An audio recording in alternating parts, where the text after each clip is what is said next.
Snapchat की पुरानी ID को कैसे चालू करें। तो गाइस आप अपने स्नैपचैट की पुरानी आईडी को वापस लाकर उससे निकाल कर लॉगिन करना चाहते हो, लेकिन आप लोगों को नहीं पता कि क्या ऐसा पॉसिबल है कि हम अपने स्नैपचैट की पुरानी आईडी को वापस लाकर उससे चालू कर सकते हैं, क्या उसे निकाल सकते हैं। तो चलो डिटेल में आपको स्टेप बाय स्टेप पूरा तरीका बता दो कि कैसे आपको क्या क्या सेटिंग अप्लाई करना पड़ेगा।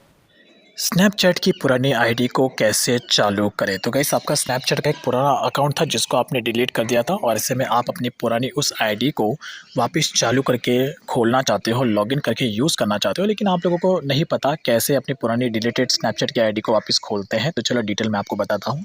तो यहाँ पे देखो, ये एक मेरा स्नैपचैट का अकाउंट है, तो इसको मैं सबसे पहले आप लोगों के सामने डिलीट करूँगा और उसके बाद इसे मैं वापस खोल के लॉगिन करके वापस बताऊँगा भी, जिससे कि आपको दोनों तरीका है जो आपको आसानी से समझ में आए। तो इसके लिए आपको सबसे पहले डिलीट करने के लिए आपको अपने स्नैपचैट के सेटिंग में जाना है। अब यहाँ पर आपको 2026 में एक नया ऑप्शन देखने को मिल जाता है डिलीट अकाउंट का। डायरेक्टली आपको बाहरी डिलीट अकाउंट का ऑप्शन मिल जाता है। आप यहाँ पे टैप कर लेना डायरेक्टली अपने अकाउंट को डिलीट करने के लिए।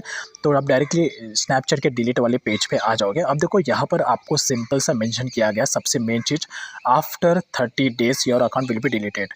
यानी कि अगर आप इसको आज, यानी कि अगर मैं इसे आज डिलीट के लिए अप्लाई करूँगा, आज डिलीट करूँगा इसे, तो आज से ठीक 30 दिन के बाद, एग्जैक्ट 30 डेज़ के बाद मेरा जो अकाउंट है वो परमानेंटली डिलीट हो जाएगा। ठीक है, तो अगर मेरा माइंड अगर चेंज होता है विद इन 30 डेज़, अगर मेरा माइंड चेंज होता है तो मैं अपने अकाउंट को वापस चालू कर सकता हूँ, वापस लॉगिन कर सकता हूँ, जो भी मेरे पुराने आईडी है। ठीक है, तो ये सिंपल सा रूल होता है। एक बार मैं आपको फिर से बताता हूँ। यहाँ पे देखो, फिर उसके बाद आप यहाँ पे जो भी आपका पासवर्ड है वो आपको यहाँ पे डाल देना है और उसके बाद कंटिन्यू ऑप्शन पे क्लिक कर लेना है।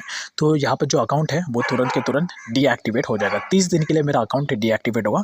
अगर मुझे वापस लॉगिन करना तो मुझे 30 दिन के अंदर ही लॉगिन करना पड़ेगा। तो इस तरीके से अगर आपने भी डिलीट कर दिया था अपनी पुरानी आईडी को और अभी 15-20 दिन के बाद आपका माइंड चेंज हो गया और आप अपनी पुरानी आईडी को वापस चालू करना चाहते हो, तो आपको बस स्नैपचैट के लॉगिन पेज पे आना है। उसके बाद यहाँ पर आपका जो स्नैपचैट का यूज़र आईडी और जो पासवर्ड है वो आपको यहाँ पे डाल देना है एंड उसके बाद आपको लॉगिन पे क्लिक करना था। यहाँ पर देखो सिंपल सा मेंशन किया गया, your account is currently deactivate, would like to reactivate. यानी कि ये सिंपल सा मेंशन बोल रहा है कि आपका अकाउंट यहाँ पर डीएक्टिवेट है, तो आप इसे चालू करना चाहते हो तो यस पे क्लिक करो। अगर चालू नहीं करना चाहते तो बस आपको इसको कुछ क्लिक करना ही नहीं है। फिलहाल मुझे चालू करना है तो मैं यस पे क्लिक करूँगा। अब उसके बाद यहाँ पर इस तरीके से ऑप्शन आया, please wait for a few minute. तो यहाँ पर आपको गिन के 5 मिनट वेट करना है। 5 मिनट, एग्जैक्ट 5 मिनट वेट करने के बाद आपका जो अकाउंट है वापस आपको लॉगिन पेज पे आना है और उसके बाद आपको लॉगिन कर लेना है। आपका जो अकाउंट है वो लॉगिन हो जाएगा। तो ये सिंपल सा और एकदम आसान सा तरीका है तो अपने स्नैपचैट अकाउंट की पुरानी आईडी को वापस लाने का।